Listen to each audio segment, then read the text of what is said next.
Hi dear friends, ഇന്ന് ഞാൻ നല്ല ടേസ്റ്റി ആയിട്ടുള്ളൊരു ബീഫ് മന്തിയുടെ റെസിപ്പിയുമായിട്ടാണ് കേട്ടോ വന്നിരിക്കുന്നത്. മുമ്പ് ഞാനൊരു മന്തിയുടെ റെസിപ്പി ചെയ്തിട്ടുണ്ട്. അപ്പോൾ അത് കാണാത്തവരുണ്ടെങ്കിൽ കണ്ടു നോക്കണേ, ഡിസ്ക്രിപ്ഷനിൽ കൊടുക്കാം. അപ്പോൾ നമുക്ക് വീഡിയോ കണ്ടു നോക്കാം. മന്തി ഉണ്ടാക്കാൻ വേണ്ടി ആദ്യം ഒരു മസാല റെഡിയാക്കണം കേട്ടോ. അതിന് വേണ്ടി ഞാനൊരു പാനിലേക്ക് 1.5 ടേബിൾ സ്പൂൺ മല്ലിപ്പൊടി, 1 ടേബിൾ സ്പൂൺ മുളക് പൊടി, പിന്നെ 1/2 ടീസ്പൂൺ ഗരം മസാല, ഒരു 1/4 ടീസ്പൂൺ പെരിഞ്ജീരകം പൊടിച്ചത്, 1/4 ടീസ്പൂൺ നല്ല ജീരകം പൊടിച്ചത്, പിന്നെ 1.5 ടീസ്പൂൺ കുരുമുളക് ക്രഷ് ചെയ്തതാണ് കേട്ടോ. ഇതെല്ലാം കൂടി ചേർത്ത് നമുക്ക് ഫ്ലെയിം ഒന്ന് ഓൺ ചെയ്ത് കൊടുക്കാം. ഇതൊന്ന് ചൂടാക്കി എടുക്കാം. അപ്പോൾ പൊടികളെല്ലാം ഇട്ട് കൊടുത്തതിന് ശേഷമാണ് കേട്ടോ ഫ്ലെയിം ഓൺ ചെയ്യേണ്ടത്. അപ്പോൾ തീ കുറച്ച് വെച്ച് ഇളക്കി കൊടുക്കണം. നല്ലൊരു മണം വരുമ്പോൾ നമുക്ക് ഫ്ലെയിം ഓഫ് ചെയ്യാം. ഫ്ലെയിം ഓഫ് ചെയ്തതിന് ശേഷം വേറൊരു പാത്രത്തിലേക്ക് മാറ്റണം. ഈ പാനിൽ വെക്കരുത് കേട്ടോ, കരിഞ്ഞു പോകും.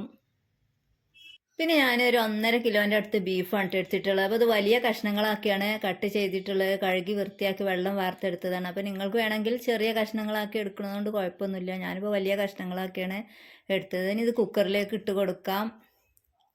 പിന്നെ ഇതിലേക്ക് 2 തക്കാളിയാണ് ചേർത്ത് കൊടുക്കുന്നത്. 2 സവാള കട്ട് ചെയ്ത് ചേർത്ത് കൊടുക്കാം. പിന്നെ ഒരു വലിയൊരു ക്യാപ്സിക്കം ഞാൻ എടുത്തിട്ടുണ്ട്. പിന്നെ 1 ടേബിൾ സ്പൂൺ ഇഞ്ചി, 1 ടേബിൾ സ്പൂൺ വെളുത്തുള്ളി, പിന്നെ 2 ഡ്രൈ ലെമൺ ചേർത്ത് കൊടുക്കുന്നുണ്ട്. പിന്നെ 2 മാഗി ക്യൂബാണ് കേട്ടോ ചേർത്ത് കൊടുക്കുന്നത്. ഇനി ഇതിലേക്കൊരു 2 കൈപ്പിടി മല്ലിയില ചേർത്ത് കൊടുക്കാം. പിന്നെ ഒരു പിടി പുതിനയിലയും ചേർത്ത് കൊടുക്കാം. ഇനി നേരത്തെ ഉണ്ടാക്കി വെച്ച മസാല ഉണ്ടല്ലോ, അതിൽ നിന്ന് ഒരു 3 ടേബിൾ സ്പൂൺ ഇതിലേക്ക് ചേർത്ത് കൊടുക്കുന്നുണ്ട് കേട്ടോ. പിന്നെ ഇതിലേക്ക് 1/2 കപ്പ് സൺഫ്ലവർ ഓയിലാണ് ചേർത്ത് കൊടുക്കുന്നത്. പിന്നെ ബീഫ് ഒന്നൊരു സോഫ്റ്റായി കിട്ടാനൊക്കെ വേണ്ടി 1.5 ടീസ്പൂൺ വിനാഗിരി ചേർത്ത് കൊടുക്കുന്നുണ്ട് കേട്ടോ. അപ്പോൾ ലെമൺ ജ്യൂസ് ഉണ്ടെങ്കിൽ അത് ചേർത്ത് കൊടുത്താലും മതി. ഇനി നല്ലോണം ഇത് കുഴച്ചെടുക്കണം. അപ്പോൾ നമ്മൾ മാഗി ക്യൂബിൽ അത്യാവശ്യം ഉപ്പ് ഉണ്ടായതുകൊണ്ട് തന്നെ നല്ലോണം കുഴച്ചതിന് ശേഷം ഉപ്പ് നോക്കിയിട്ട് വേണമെങ്കിൽ ചേർത്ത് കൊടുക്കാം കേട്ടോ. അപ്പോൾ ഞാനൊരു ഇത്തിരിയും കൂടെ ഉപ്പ് ചേർത്ത് കൊടുക്കുന്നുണ്ട്. അപ്പോൾ നിങ്ങൾ നോക്കിയിട്ട് ചേർത്ത് കൊടുക്കുക. ഇനി നല്ലോണം ഒന്ന് കുഴച്ചെടുക്കാം. ഇനി ടൈം ഉണ്ടെങ്കിൽ കുറച്ച് സമയം വെക്കട്ടോ. അപ്പോൾ ടൈം ഇല്ലാത്തവർ പെട്ടെന്ന് തന്നെ കുക്ക് ചെയ്തെടുക്കാൻ കുഴപ്പമൊന്നുമില്ല. ഞാനിപ്പോൾ കുക്ക് ചെയ്തെടുക്കുകയാണ്.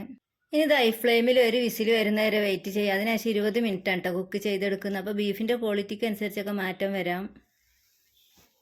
മന്തി ഉണ്ടാക്കാൻ വേണ്ടി ഞാൻ ബസ്മതി റൈസാണ് കേട്ടോ എടുത്തിട്ടുള്ളത്. അപ്പോൾ ഇത് നല്ലോണം കഴുകിയതിന് ശേഷം 20 മിനിറ്റ് ഒന്ന് സോക്ക് ചെയ്ത് വെക്കാം. ഞാനിപ്പോൾ 6 കപ്പ് റൈസാണ് കേട്ടോ എടുത്തിട്ടുള്ളത്. അങ്ങനെ ചോറിനുള്ള വെള്ളം അവിടെ തിളച്ച് വന്നിട്ടുണ്ട്. നമുക്ക് ഇതിലേക്ക് റൈസ് ഇട്ട് കൊടുക്കാം. അപ്പോൾ അതിന് മുമ്പ് കുറച്ച് സ്പൈസസ് ഒക്കെ ചേർത്ത് കൊടുക്കുക. ഒരു 5-6 ഏലക്കായ്, ഒരു 5-6 പട്ട, ഗ്രാമ്പൂ, പിന്നെ ആവശ്യത്തിന് ഉപ്പ് ചേർത്ത് കൊടുക്കാം. ഇനി ഇതിലേക്ക് നമുക്ക് അരി ഇട്ട് കൊടുക്കാം.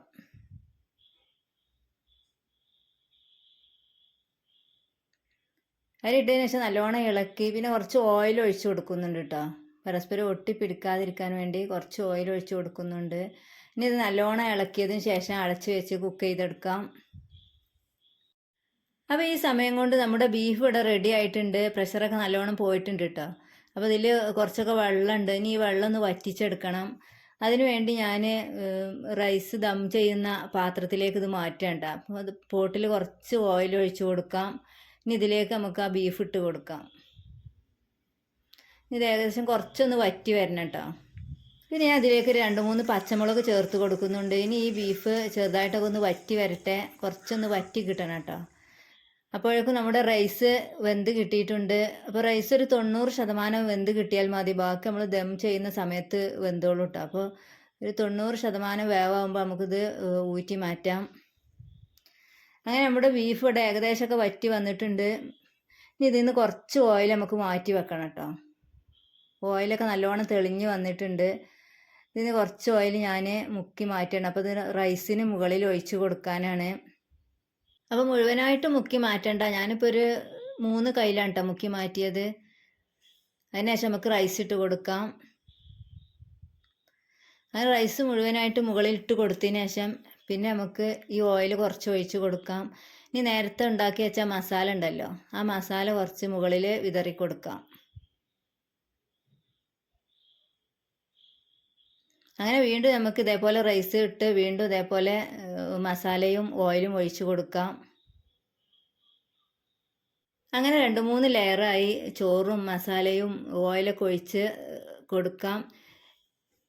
ഇനി നിങ്ങൾക്ക് ഒരു സ്മോക്കി ഫ്ലേവറൊക്കെ ഇഷ്ടമുണ്ടെങ്കിൽ മുകളിൽ ഒരു പാത്രത്തിൽ ഒരു ചാർക്കോളോ അല്ലെങ്കിൽ ചിരട്ടക്കണലോ വെച്ച് കുറച്ച് ഓയിൽ ഒഴിച്ചു കൊടുത്തൊന്ന് പുകയിച്ചെടുക്കാം. ഞാനിപ്പോൾ പുകയിച്ചെടുക്കുന്നില്ല. അപ്പം ഇഷ്ടമുള്ളവർക്ക് അങ്ങനെ ചെയ്തെടുക്കാം കേട്ടോ. പിന്നെ മുകളിൽ കുറച്ച് പച്ചമുളക് കുത്തി വെച്ച് കൊടുത്തിട്ടുണ്ട്. അപ്പോൾ ഫോയിൽ പേപ്പർ കയ്യിലുണ്ടെങ്കിൽ കവർ ചെയ്ത് കൊടുക്കട്ടെ. അപ്പം എൻ്റെ കയ്യിലില്ല, തീർന്നു പോയതാണ്. അങ്ങനെ ഒരു 25 മിനിറ്റ് ലോ ഫ്ലെയിമിലിട്ട് ദം ചെയ്തെടുത്ത റൈസാണിത്. ഒരു അരമണിക്കൂറിന് ശേഷമാണ് കേട്ടോ ഞാനിപ്പോൾ ഇത് വിളമ്പുന്നത്. അപ്പോൾ നമ്മുടെ അടിപൊളി ബീഫ് മന്തി ഇവിടെ റെഡി ആയിട്ടുണ്ട്. അപ്പോൾ നിങ്ങൾ ഈ രീതിയിലൊന്ന് ട്രൈ ചെയ്ത് നോക്കിയിട്ടില്ലെങ്കിൽ എന്തായാലും ഇതേപോലെ ഒന്ന് ട്രൈ ചെയ്ത് നോക്കണം കേട്ടോ. നല്ല ടേസ്റ്റിയായ ബീഫ് മന്തിയാണ്. അപ്പോൾ ഇതിൻ്റെ സൈഡായിട്ട് കഴിക്കാൻ നമുക്ക് മയോണീസ് എടുക്കാം. അതേപോലെ തന്നെ ടൊമാറ്റോ ചട്നിയാണ് എടുത്തിട്ടുള്ളത്. അപ്പോൾ ഇതിലെ ബീഫൊക്കെ നല്ലോണം വെന്ത് നല്ല സോഫ്റ്റായി കിട്ടിയിട്ടുണ്ട് കേട്ടോ. അപ്പോൾ ഇതിലെ ബീഫൊക്കെ കണ്ടില്ല, നല്ല വെന്ത് കിട്ടിയിട്ടുണ്ട്. അപ്പോൾ എല്ലാവരും ഇതേപോലെ ഒന്ന് ട്രൈ ചെയ്ത് നോക്കിയിട്ട് ഫീഡ്ബാക്ക് മറക്കാതെ അറിയിക്കണം. വീഡിയോ ഒക്കെ നിങ്ങൾക്ക് ഇഷ്ടമാവുകയാണെങ്കിൽ ലൈക്ക് ചെയ്യാനും ഷെയർ ചെയ്യാനൊന്നും മറന്നു പോകരുത്. ഇൻഷാ അല്ലാ മറ്റൊരു അടിപൊളി റെസിപ്പിയുമായി വീണ്ടും വരാം.